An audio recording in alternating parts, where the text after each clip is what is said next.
n'hi ha més de 10. Això ja és. Esto grabalo, Fernando, que somos más de 10.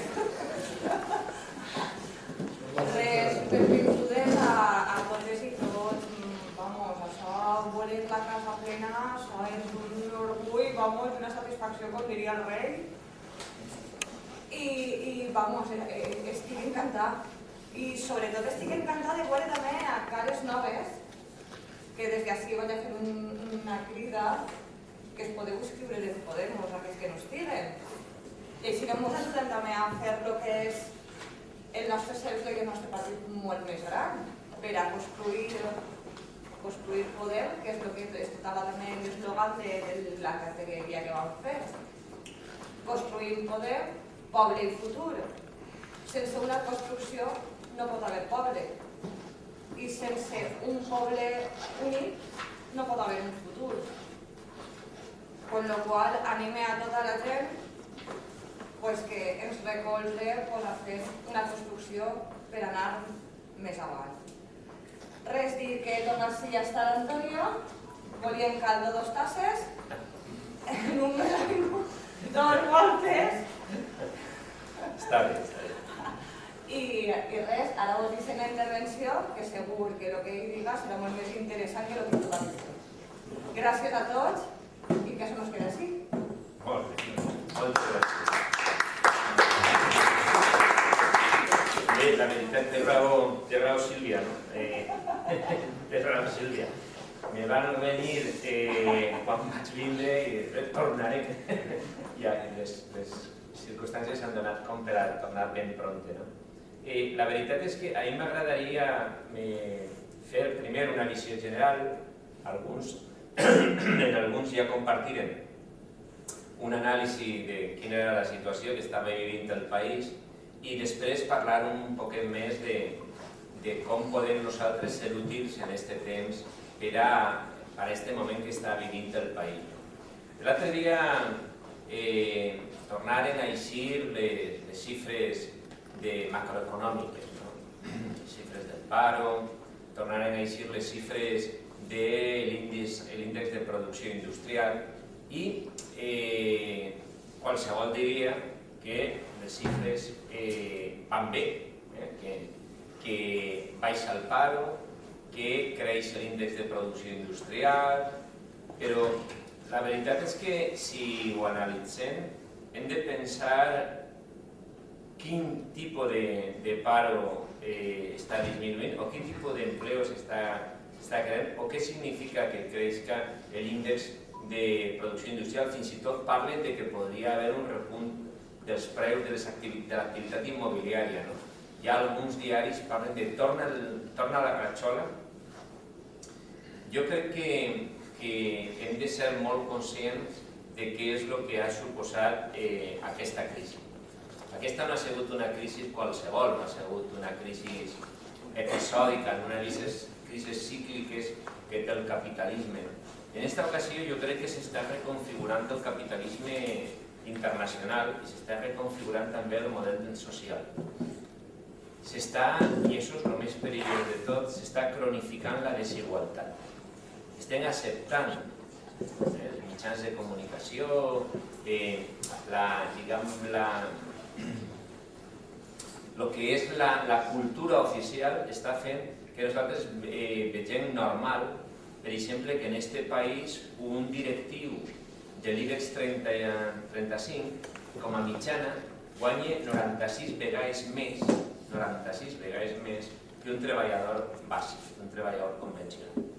Estem assumint com inevitable que abans n'hi havia un empleo de 1.000 euros, recordeu-se d'allò quan parlaven de 1.000 euristes. Bé, ara ser 1.000 eurista és un xoll, perquè on n'hi havia un empleo de 1.000 euros, ara n'hi ha 2 de 500. Estem assumint que en aquest país, en aquests últims temps, hagin crescut el número de milionaris o que fins i tot 3 persones, Juan Roig, el dueño d'Inditex, Amancio Ortega, i crec que és la seva filla, acumulen ells 3 a soles tanta fortuna com 14 espanyoles, el 30% de la població. Sembla molt greu que se celebren algunes dades com a indicadors macroeconòmics de que estem eixint d'una situació de crisi i el que estem construint és un món cada vegada més desigual, un món en el que tot el món té gent al seu voltant que està sobrevivint, que està patint pobresa energètica, que les pensions dels iaios financien a tota la família o que els fills han tingut que emigrar. I això sembla molt perillós, perquè a més el que haurien d'estar fent les institucions és activar mecanismes no sols per a pal·liar, sinó per a anar als arrels del problema, per a realment transformar el sistema. I front a això encontrem que n'hi ha un discurs com més preocupat d'altres coses, i d'esta mena de política espectacle en la que ara tant s'abunda. És més important els tuits que si fulanita ha ficat un tuit, que si menganito le ha contestat en la Sexta, que si el president del govern, aquesta eminència que tenim de president del govern, que ha plegat a la conclusió de que la culpa del preu de la factura de la luz la té que no plou, i se queda tan panxo, o sigui que tampoc és que... Jo crec que importen molt més les coses internes del PSOE o les coses fins i tot de Podem, que després parlar de Podem, que el que està realment ocorrent. I a mi em sembla que nosaltres hem de tindre la mirada larga. La mirada larga en aquest moment és entendre que la necessitat de fer front a canvis que són estructurals, a canvis que el que volen és crear una societat dual, una societat en la que ja no n'hi hauria. Podríem discutir o no si allò de la classe mitjana va existir alguna vegada. En un sistema com el nostre, en el que a més no ha hagut una educació pública de qualitat, no ha hagut una sanitat universal, no ha hagut una sèrie de mecanismes que sí que van haver en altres països europeus després de la Segona Guerra Mundial. L'estat protector, l'estat que ha cuidat de la seva gent, ha permès que la gent tinguera uns serveis que li feia també anar generant un estalvi, un patrimoni i un cert benestar.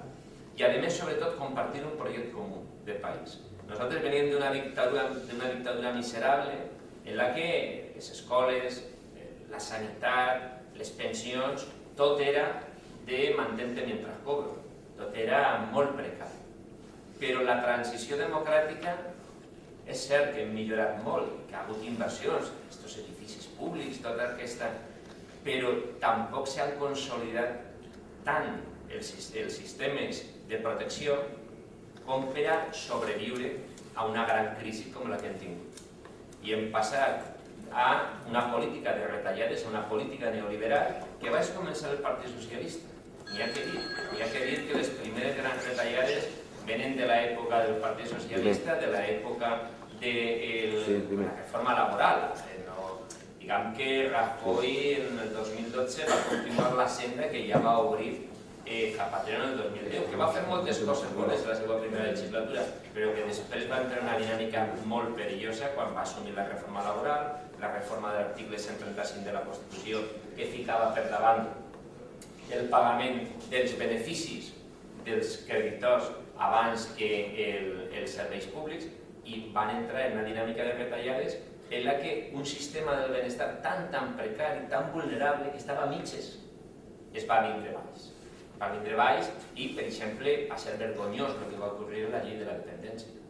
Va ser vergonyós que se parlés de la dependència com el quart pilar de l'estat del benestar, però que després no es ficaren els diners o se llançara a les comunitats autònomes perquè cadascuna intentara aplicar la llei de la dependència com podia.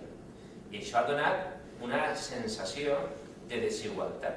I això ha donat una sensació en el que en alguns territoris com aquest, en què damunt el PP havia ficat tots els sous a la mateixa cistella i ho havia apostat tot a les grandes obres faraòniques, a la cratxola, a l'especulació immobiliària, a la requalificació de terrenys, etc., quan han vingut, quan han tocat les campanades i la carrossa ha tornat a ser carabassa, nosaltres hem quedat com a Cenicienta.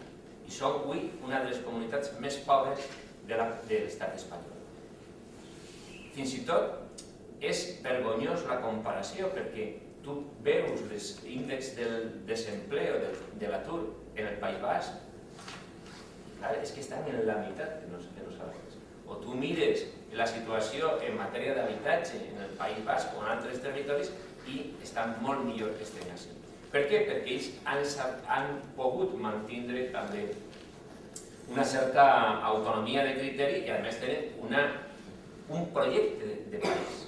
Nosaltres, per damunt de diferències polítiques de partit, han tingut un projecte de país. Per tant, nosaltres tenim, per una banda, una conjuntura que no és realment una conjuntura, sinó un canvi estructural, un canvi de model, de reconfiguració del capital per una banda, i per un estat del benestar molt feble, molt precari, que estava mig de construir i ho han retallat, però és que a més en la comunitat valenciana, en el País Valencià, tenien ja una posició de partida molt més feble i sobretot estaven en mans de lladres. És que el problema no era sols que foren incompetents, que gestionaren mal. El problema ja era ni que foren de dretes. El problema és que, a més, eren lladres. I això ha sigut un saqueig organitzat. Per tant, jo crec que hem de tindre la mirada llarga. Nosaltres, quan plantejàrem l'acord del Botànic, hem parlat d'això alguna vegada, quan plantejàrem l'acord del Botànic, no és que estigueren encantats de donar-li el govern al PSOE, no és que estigueren encantats ni de sobte pensaren que el PSOE anava a canviar. De fet, era un partit socialista que anava decreixent. En el 2011 van traure 3 diputats menys i en el 2015 van traure 10 diputats menys. O sigui que el PSOE sigue cavant. Però, clar, n'hi havia una prioritat, que era una qüestió pràcticament de salut democràtica, i era llevar els lladres de les institucions. Això era el primer. Es quedarien buits. Es quedarien buits. I a partir d'ahí construir un projecte que és cert que és un projecte que va ser l'acord del Botànic, que no és tot lo atrevit, que no és tot lo avançat que nosaltres haguem volgut, però que és una política d'emergència per a pal·liar situacions que estava patint la nostra gent. I al mateix temps hem de fer aquestes mesures, aquestes apostes per millorar les coses del dia a dia, però tindre la mirada llarga. Jo, per exemple, de vegades la gent diu, és que clar, és que estos del PSOE, és que no, i és cert, no? Els del PSOE, jo li he dit moltes vegades a Puig, fins i tot quan se fiquen estupendos de govern de canvi i tal, jo les dic una cosa que diu una amiga mia, al PSOE sempre li falta la peseta pel duro. Sempre diuen, però sempre quan han de fer, sempre ho fan una miqueta de por. No vaig a ser que els poderosos se molesten, no vaig a ser que els bancs s'enfaden, no vaig a ser que alguna gent es puga sentir ofesa. Jo crec que n'hi ha una...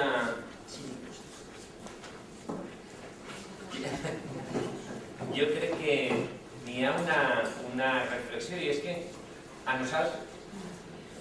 nosaltres no ens agrada tindre que fer una llei per a pal·liar la pobresa energètica. Nosaltres, este dimecres, mireu, en novembre del 2015 presentarem dos iniciatives legislatives en matèria de pobresa energètica. I la veritat és que en una, que era ben senzilla, ha votat tot el món a favor.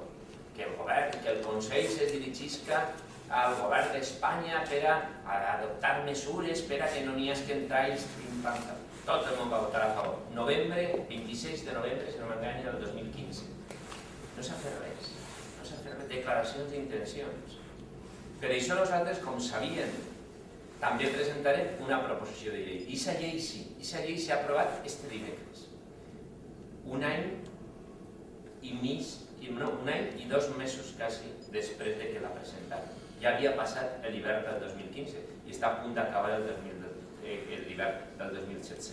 A nosaltres ens fot portar aquesta demora, suportar aquesta lentitud que té el sistema per a mesures que són d'urgència, per a prohibir els talls de subministrament elèctric, per a que a ningú li puga una companyia tallar el subministrament de gas, ni d'energia, ni d'aigua, si no es posa en contacte primer amb els serveis socials municipals perquè els serveis socials municipals puguen intervindre i resoldre la situació abans que aquesta persona, aquesta família, se quede sense energia.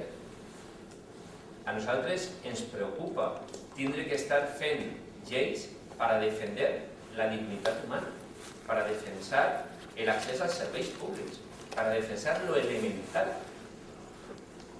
A nosaltres ens gustaría directament poder acabar en l'oligopoli elèctric, acabar en un sistema en el que 3 companyies, a soles 3 companyies, Endesa, Iberdrola i Gas Natural, controlen el 88% del mercat de comercialització d'energia.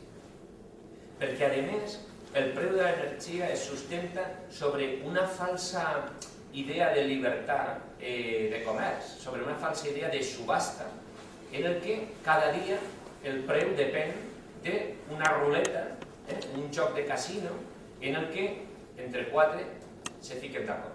Els mateixos que després tenen la nòmina a Felipe González, a Pío Cabanillas, a Rodolfo Martín Villa, a tota aquesta gent, a José María Aznar, a tant i tant exministre d'uns i d'altres, del PP i del PSOE. Per això nosaltres parlàvem de portes giratòries.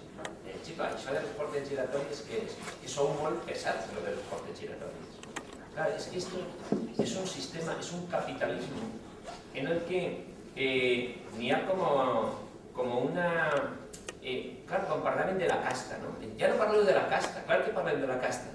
El que passa és que ho diguem d'una altra manera. Jo sé que lo de la casta era molt impactant i era molt clar i ens permetia, però estem dient el mateix. Els polítics del Partit Socialista, del Partit Popular i les èlites d'aquests partits, la burocràcia d'aquests partits, les èlites econòmiques, financeres i empresarials continuen imposant les seues regles. I nosaltres, i no ens agrada, estem en les institucions i estem fent una política, diguem, pal·liativa. Estem fent mesures pal·liatives. Però clar, nosaltres no volem a soles que el malalt no patisca o que el malalt millore una miqueta la seva situació però es mantinga en condicions estables. Nosaltres el que volem és curar el malalt, és anar a l'origen de la malaltia. I això ens va costar una miqueta més. Nosaltres nasquérem i pensar en una organització que havia de ser una organització que aprofitara una oportunitat. Jo crec que us vaig dir l'altre dia, quan estiguem dient que nosaltres pensàvem que tenien a soles tindrien temps per a disparar un sol tret, que a soles ens anaven a donar una oportunitat. Nosaltres fèiem una hipòtesi, i la hipòtesi era que era possible, que havia hagut tal desencontre entre els dirigents polítics, entre l'élite política i econòmica d'aquest país, fins i tot l'élite cultural, que eren intel·lectuals que estaven al servei del poder, i la ciutadania, s'havia produït un desacoplament que obria la possibilitat de donar un colp que trencara definitivament, que obrira aquesta bretxa, que obrira aquesta escletxa i que pogueren canviar definitivament aquest país. I ho intentaren.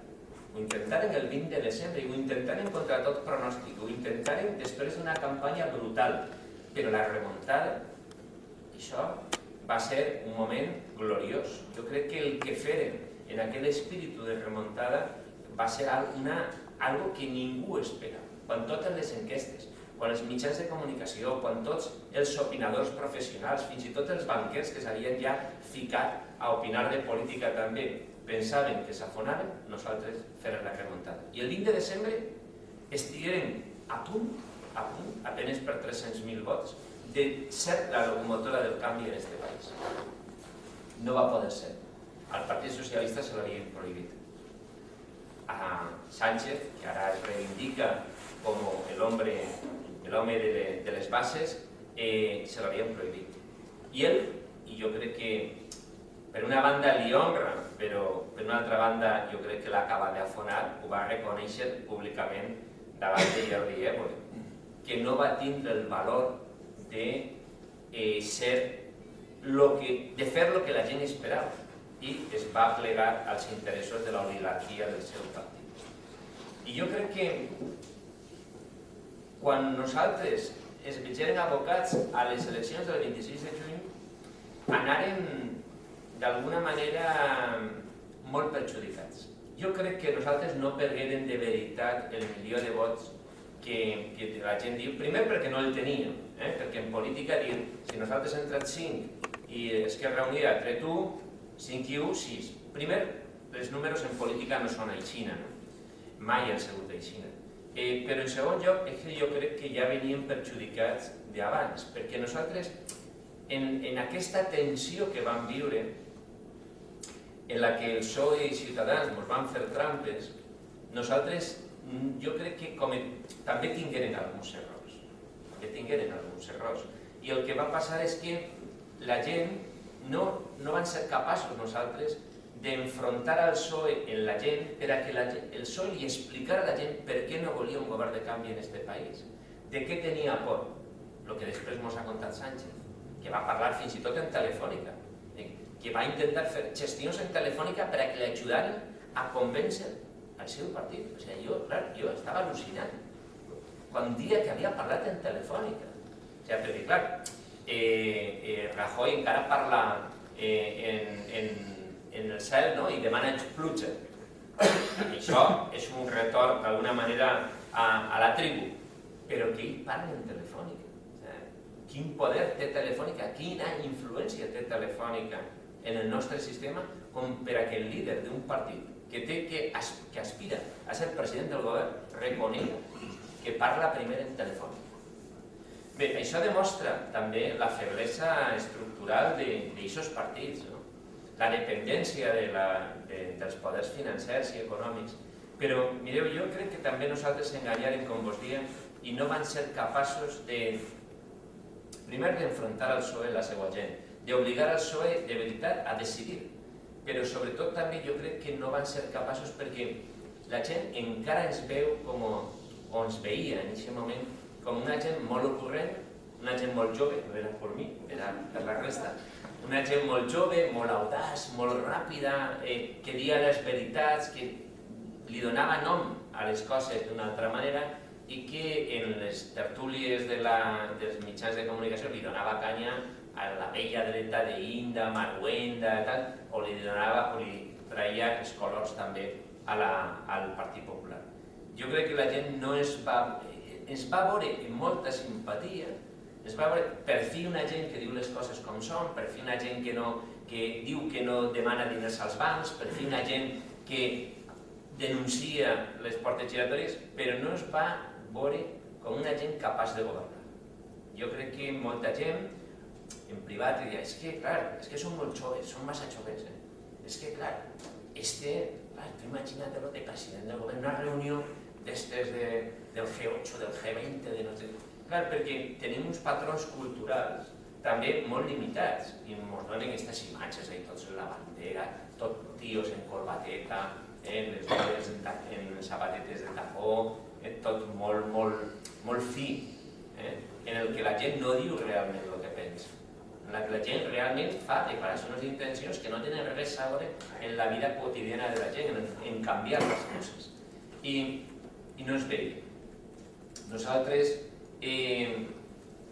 no vam saber ficar prou en valor no sols la nostra experiència acumulada en els ajuntaments del canvi, perquè clar, parlem de seguida Carmena, Colau, Ribot, ja, però és que n'hi ha, per exemple, en la Comunitat Valenciana, un centenar de regidors i regidores en pobles de no-res fent molta feina, en Sant Vicent del Raspeig, en Vinaròs, en Pilar de la Horadada, en Alfàs del Pi, en molts llocs. I jo crec que ara hem de reflexionar, perquè després del 26 de juny, el primer que hem d'assumir és que això no ha sigut un fracàs, que de veritat que és històric, els que a més hem tingut la possibilitat d'estudiar alguna cosa, la història política, això no és un fracàs, ni molt menys, no n'hi ha precedents. Hi ha un partit de no-res que acaba de complir 3 anys a aconseguir 5 milions de vots, un grup parlamentari de 71, 21 senadors, estem en totes les comunitats autònomes, estem en centenars i centenars d'ajuntaments, tenim pràcticament més de 1.000, prou més de 1.000 regidors en tota Espanya. Ara, quin és el temps? El temps és d'enraïçar, arrelar en el territori l'organització i assumir també la responsabilitat de gestionar. Clar que, com vos dia, de vegades presentar una llei per a defensar lo elemental, com la lluita contra la pobresa energètica, ens sembla poc. Però també estem contents de, per exemple, la reforma fiscal que s'ha aprovat en els pressupostos de la Generalitat per a rebaixar el pagament d'IRPF de les famílies. N'hi haurà 81 milions d'euros menys que pagar, la gent més pobra, que pagar a Hisenda en la propera declaració, no en esta que se fa respecte al 2017, sinó en la següent. Però ja es començaran a baixar també les retencions. I aquests diners serviran per al consum, per a millorar la capacitat de compra i, per tant, estimularan l'economia també del xicotet comerç. Estem contents d'haver creat una llei per a una agència contra el frau i la corrupció, perquè això és fonamental, que se ficarà en marxa ja en pocs dies. O estem satisfets de recuperar Ràdio Televisió Valenciana, encara que el Partit Socialista i fins i tot Compromís no ens han ajudat el que necessitaven, perquè estaven molt preocupats per el que anava passant en els extreballadors, perquè alguns havien utilitzat els extreballadors en campanya electoral prometent-les coses que després no podien complir. I nosaltres mai vam fer això. Primer, mai vam fer promeses electorals utilitzant el dolor de la gent i, en segon lloc, sempre, des del primer dia, vam parlar en els extreballadors i en tot el sector audiovisual perquè la nova ràdio i televisió naixera des d'un gran acord social. Ens queda sempre la sensació en el treball institucional de que de vegades ens quedem curts. Per això estem sempre en una cama en el carrer o en un peu en el carrer i en un peu en les institucions. Per això estigueren en les mobilitzacions en novembre contra la pobresa energètica denunciant la mort de Rosa, aquella dona gran de 81 anys que va morir en Reus, però també li hem retret al Partit Socialista i al Consell que n'hi ha 7 morts en aquesta comunitat des de Nadal fins a 5. 7 morts. 7 persones que d'una manera o altra la seva mort està relacionada amb problemes d'una calefacció insuficient o amb problemes directament de pobresa, com el cas dels 2 immigrants que en Torrevieja van morir en una casa abandonada perquè s'allumeraven amb veles, en ciris. La veritat és que de vegades és esgotador tindre que estar dient les veritats, fent treball, diguem, molt modest però molt important, i al mateix temps tindre la mirada llarga per a continuar denunciant. Nosaltres hem denunciat, per exemple, este dijous la conferència de presidents. Ha vingut el president Puig, que han tingut una conferència de tots els presidents de les comunitats autònomes, i mireu, ho dic per això també de les banderes i de l'alta política. Resulta que des del 2012 no es reunia la conferència de presidents, el qual demostra poca confiança en un model d'estat autonòmic o federal o que camina cap al federalisme. En segon lloc, Rajoy ha sigut incapaç de convocar a aquesta conferència de presidents als bascos i als catalans, el qual demostra una cosa evident: Rajoy no té cap interès, no té ni cap interès en solucionar el problema territorial, perquè això mou una part del seu electorat conservador, sobretot en el centre i en les Castilles, però també demostra que no té solucions per al problema territorial. No té cap que afegir, més enllà d'amenaçar, de donar por, de parlar de llevar competències o fins i tot de recursos davant del Tribunal Constitucional. Però després dels que s'han reunit, jo m'he llegit amb molt d'interès el document i el dijous venia el president Puig a contar-nos els èxits de la conferència. Mireu, els èxits són, com dia aquella fàbula de Samaniego, era un clàssic d'Horacio, però després Samaniego alguns l'ho han llegit encara a l'escola, els més majors ens feien llegir això de les fàbules, allò del Parto de los Montes, aquella muntanya que entre grans xemits, entre grans crits, al final va parir un rato. Tots són declaracions d'intencions. Quan parla de la violència de gènere, el Pacto d'Estat contra la violència de gènere es redueix a una sessió monogràfica en el Senat per a parlar d'aquest greu problema, per veure que s'incorporen les seves conclusions a un futur document. I mentrestant, el masclisme mata. Mentrestant, la coordinació entre els diferents nivells territorials, entre les policies, el donar formació en igualtat, el dinamitzar les escoles, perquè la igualtat s'deu d'ensenyar a les escoles i hem de canviar el comportament en la societat. És una qüestió cultural també, n'hi ha que prevenir, no sols n'hi ha que actuar, però quan s'ha d'actuar n'hi ha que actuar en rapidesa, n'hi ha que donar seguretat habitacional i econòmica a les dones que fugen de la violència masclista. Quan parla, per exemple, de la pobresa energètica, parlava també un dels acords. Sabeu quina era la solució? Crear la targeta social. Què és la targeta social? És la targeta de pobre. És allò del padró de beneficència que n'hi havia abans en els ajuntaments. Tindre una targeta per a que te passen la targeta per una màquina i puguen detectar si tens alguna ajuda en algun lloc per a que no n'hi hagi duplicitat. No vaig a ser que els pobres ens enganyen i cobren 2 vegades. Per què no li fem una targeta de Sant Juan Roig? Per veure el que desgrava, el que no paga, que tinguin tots els rics que tinguin. I aquests directius de l'IBEX 35, la Botín, de Santander ha guanyat 6.000 milions d'euros en l'últim exercici. Una targeta de pobres. Això és un gran acord. Tot el que portava el president per a negociar en Madrid, que ens condonaren el deute històric, vora 14.000 milions d'euros a aquesta comunitat. El que portava d'inversions, no ha aconseguit. L'únic que ha aconseguit és que n'hi haurà una comissió d'experts que es reunirà per veure si en setembre tenen un nou model de finançament per a que entre en vigor en el 2018. Tota aquesta política no té res a veure en la vida de la gent. Tota aquesta alta política que a més se retroalimenta en els mitjans de comunicació, en declaracions, no té res a veure realment en el que a nosaltres ens preocupa. Clar, què ocorreix? Que nosaltres, en aquest esforç de fer coses, però jo encara no conec a cap regidor o regidora que s'hagi presentat en una llista avalada per Podem que se penedisca d'estar fent coses en el seu poble.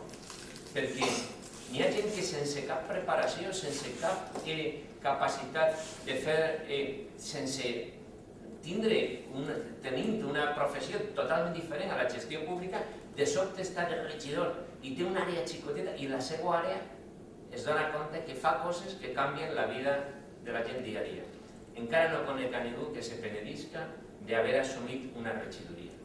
Perquè n'hi ha que estar en aquests governs, perquè n'hi ha que estar en els espais on no sols podem denunciar, on no sols podem criticar, on no sols podem estar senyalant en el dit, sinó també fent coses.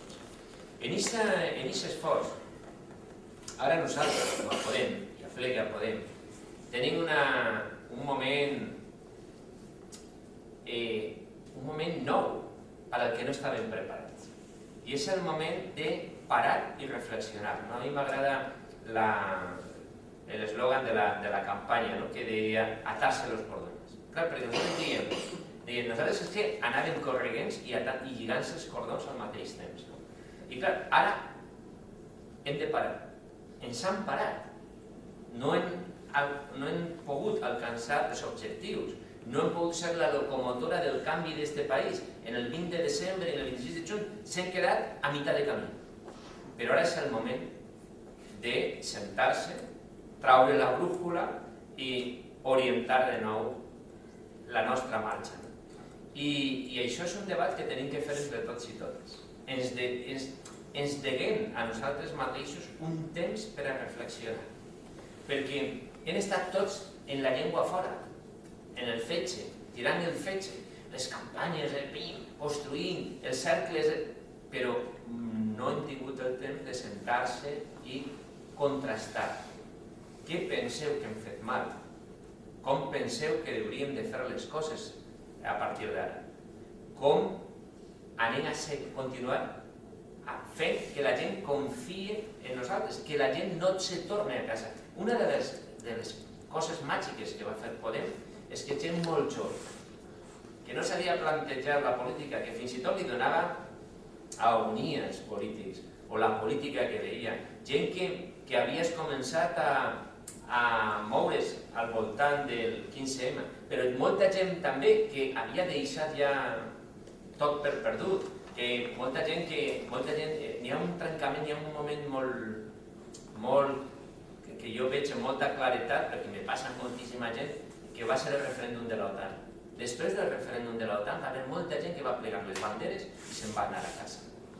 O després d'alguns altres aconteciments, i hem tornat a fer que tota aquesta gent tornar a tindre esperança, tornar a tindre il·lusió, tornar a pensar que n'hi hauria una oportunitat per a canviar les coses. I clar, tot això tan bonic que hem fet és el que d'alguna manera nosaltres estem jugant ara, perquè això és el capital que no té cap altra organització. No n'hi ha joventuts en els partits tradicionals. El PP o el PSOE eren màquines de reclutament per a escalar, per a trobar llocs. Era com una mena d'empresa, funcionaven com a partits empreses. Esquerra Unida s'ha anat despoblant de gent jove, ha anat minvant les seues expectatives. Jo crec que el que hem fet nosaltres és obrir una esperança. I a més una esperança que pot continuar creixent i que pot incorporar a molta gent. Perquè al final, parlant de trens, aquest tren del canvi que nosaltres volíem encapçalar, nosaltres diguem que té que tindre una locomotora de Podemos, però molts vagons. I en aquests vagons cap molta gent, d'Esquerra Unida. En canvi, no sols molta gent, sinó moltes organitzacions. Hem de fer que aquest tren sigui un tren molt més llarg. En aquest context hem de debatre i hem de parlar i hem d'assumir que no anem a fer-ho amb la tranquil·litat necessària perquè els mitjans no ens van a deixar. I qualsevol comentari que faci Pablo, que faci Íñigo, que faci Echenique, que faci Durban, qualsevol es va convertir en una baralla monumental. Això, ruido i fúria en Podemos. No, això és simplement que nosaltres no tenim por de debatre en públic, de debatre en obert.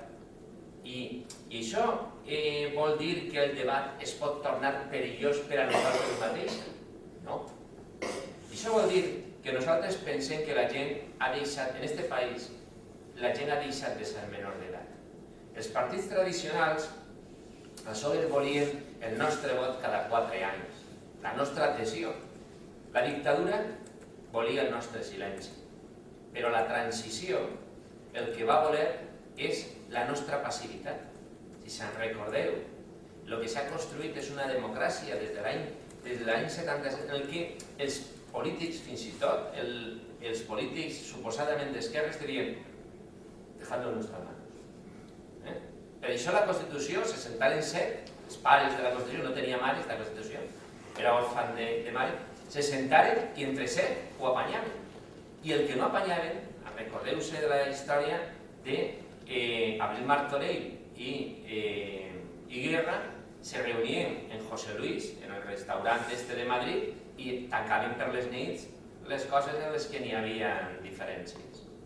Recordeu-se el joc que fins i tot va tindre que jugar Pujol, que s'amagava per anar a reunions però després dia que no havia estat, o Carrillo en la seva perruca. És a dir, al final van convèncer-nos de que devien d'esperar en les nostres cases, no ocupar les places, no ocupar el carrer, no desestabilitzar, perquè estaven els poders fàctics, perquè la inversió se n'aniria, perquè tancarien les empreses. I van creure que deixant-lo tot en mans d'eixos professionals la cosa aniria millor. I ells van construir un sistema a la seva mida. La dictadura ens demanava silenci, la transició ens va demanar passivitat i ens van educar en una democràcia feble. Una democràcia en la que cada 4 anys hi havia una cerimònia i una activitat, una efervescència, però que després tornaves a la teva feina, tu dedicat a la teva vida, tu a la teva família, el teu treball, el teu tal, que l'altre ja és una cosa de professionals. I clar, això és el que ha anat produint tot allò, ara ja no parla ningú, però recordeu-vos de tot allò que se va parlar del desencant, de com creixia l'abstenció, com la gent va anar deixant de confiar en que els polítics podien resoldre les coses, perquè els polítics resolvien a soles les seues coses i les coses dels seus amics, dels Botín, dels milionaris i de tota aquesta gent que, a més, en el cas concret del País Valencià, s'ha demostrat després que estaven aprofitant-se. Tot això que va eixir, torna a eixir del cas Gürtel, del cas Nos, d'Imelsa. Al final, nosaltres tindrem aquest debat i ho tindrem en obert, perquè nosaltres no pensem que la gent siga menor d'edat. No té cap sentit que si n'hi ha problemes en casa, la família no parla tots, els fills, els pares, no parla dels problemes. No té sentit amagar que les coses van mal en la família als fills o als germans, no té sentit. Nosaltres pensem que hem de debatre perquè hem de construir un projecte junts, perquè ja està bé, la gent és madur. Aquesta és una democràcia madura i nosaltres volem fer també un partit madur. I en un partit madur es suposa que podem parlar entre companys i companyes en claretat. I clar que n'hi ha diferències d'idees. Clar, si n'hi ha diferències d'idees en una parella, com no va haver diferències d'idees en un partit? Si hem fet tot el que hem fet sense conèixer-nos. Si no s'hem preguntat primer, tu què penses de tal? I tu com veus per a després fer coses junts? No. I si tal carrer a fer coses junts, a canviar el país, i després en el camí ja s'anaven coneguent i preguntant. I ara tenim un moment que és un moment molt important i que a més jo crec que hem de mimar i no hem de viure-lo com un moment de ruï i de fúria, sinó com un moment de serenitat. Clar que ens interferiran en els mitjans de comunicació llançant pedres, provocant-nos, però nosaltres hem de superar això.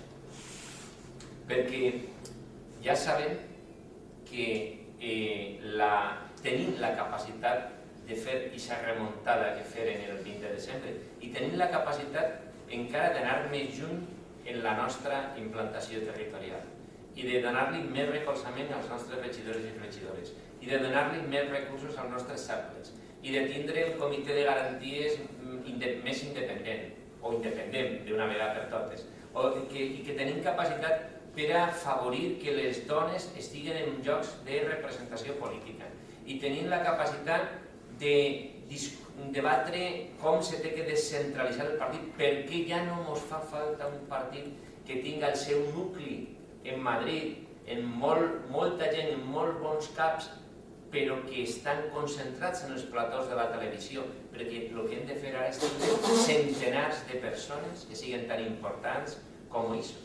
centenars de persones en tots els territoris, crear tot un segon, una tercera generació de gent que pugui substituir-los. Perquè ara ja no estem parlant a soles d'un partit que segueix a un líder, sinó que tenim que construir un partit ple de líders socials, de barri, de cercle, de municipi, perquè això és el que va fer que l'organització arrebe definitivament i puga aguantar, no aguantar a soles aquest temps en què estem, diguem, en l'oposició, respecte al govern central o en posicions diferents segons les comunitats autònomes. No es tracta d'aguantar i de protegir-nos, no es tracta de resistir, es tracta de construir. I construir significa que això que la gent no veia de nosaltres, que deia, som molt majos, però jo ara no me refie de veure-los governar, hem de fer que la gent ens crega en capacitat de fer. I això se fa no només en els regidors o en els diputats, en el dia a dia, se fa també en els cercles. Hem de fer que els cercles siguin espais on la gent vinga a resoldre problemes. Perquè, clar, què ha passat en els cercles també? Ha passat que de vegades parlem massa dels nostres problemes. Se juntem en el cercle per fer teràpia de grup. Pues mira lo que ha dicho Rejón, pues fíjate ahora esta, o no faltaba la otra, pues allí hay una, en un pueblo de Galicia dicen que hay una que ha dicho. Claro, això no anem a cap lloc. O tot el temps mirant pues, els estatuts, però és què? Però el cercle pot tindre compte corrent, però aleshores, per la subvenció, i la gent que s'acosta al cercle, perquè n'hi ha un problema en el seu barri, perquè n'hi ha un problema en l'institut, o perquè fa falta un ambulatori, o perquè vol pensar com se podria fer, no sé, prestar recolzament a la gent que està perdent la vivenda, o que necessita algun tipus d'ajuda, no trobarà en aquest cercle res que li estimuli. Quan nosaltres parlem de construir un moviment popular és perquè no estem buscant crear un partit de professionals en el que tu pugues confiar com confies, entre cometes, en la teva companyia de seguro, que ho va solucionar tot per tu. I damunt ara, si se t'estropea la llavadora, també ve Mafre i te l'arregla. No, nosaltres no estem construint això. Nosaltres estem construint un moviment popular, una organització de la gent, en la que alguns tenim temporalment unes responsabilitats, però el que hem de fer és produir tot un mecanisme de rotació i de renovació que permetisca que qualsevol siga un líder en el seu espai i que, a més, n'hi hagi una sensació d'utilitat del nostre treball. Per això, tot això, de sobte és com dir, anem a reinventar, podem dir. Jo crec que no.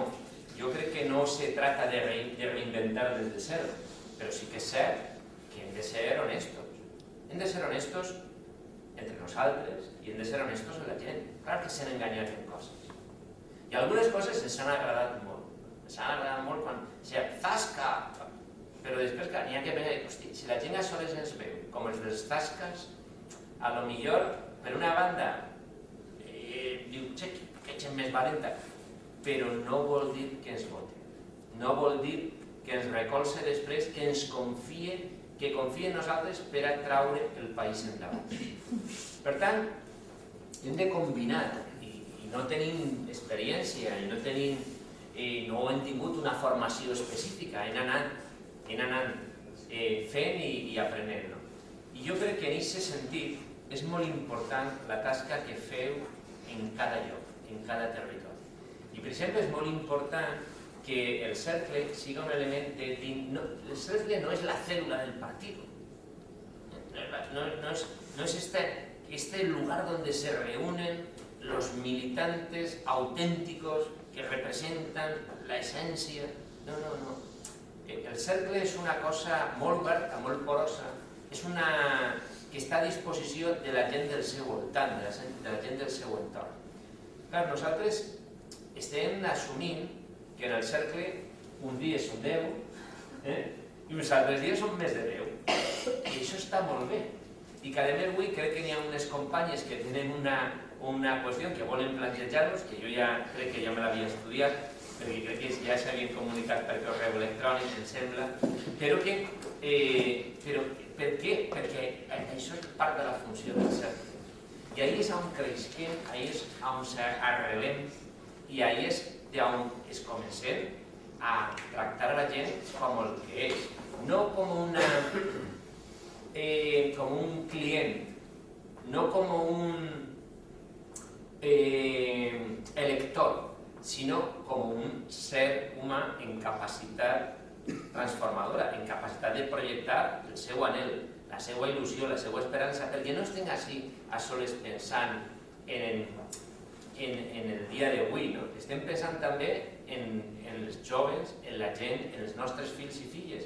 Estem pensant també en participar d'un projecte que va a canviar este país, perquè encara tenim la capacitat de canviar este país.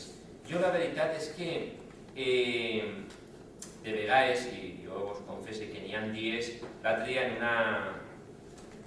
me preguntaven si era feliç, no? En una roda de masses, aquestes que te fan per internet els companys i companyes del partit, no? Jo crec que a banda de que la felicitat siga, no sé, un estat d'ànim, no? Que no sé molt bé. Jo crec que la felicitat té que veure en la idea de la coherència, no? En la idea de pensar que estàs fent allò en el que creus i que ho estàs fent no des del convenciment del benefici propi, sinó del convenciment de que estàs contribuint a fer un món millor, no? I de que ho estàs fent compartint-lo amb molta gent. Jo crec que nosaltres hem creat una força política, teniu en les vostres mans, tenim tots i totes en les nostres mans, una força política que no se diu Podemos per casualitat. No va ser que copiaren del Yes We Can d'Obama, no. Perquè nosaltres podíem haver fet com feien altres, no? O com feien abans. Estar tot el dia dient és que això està molt mal, és que això s'afona, és que això és una merda. Però nosaltres no triarem el nom tot està fatal, triarem Podemos. I triarem Podemos perquè en aquell moment i avui continuem pensant que sí es pot. Gràcies.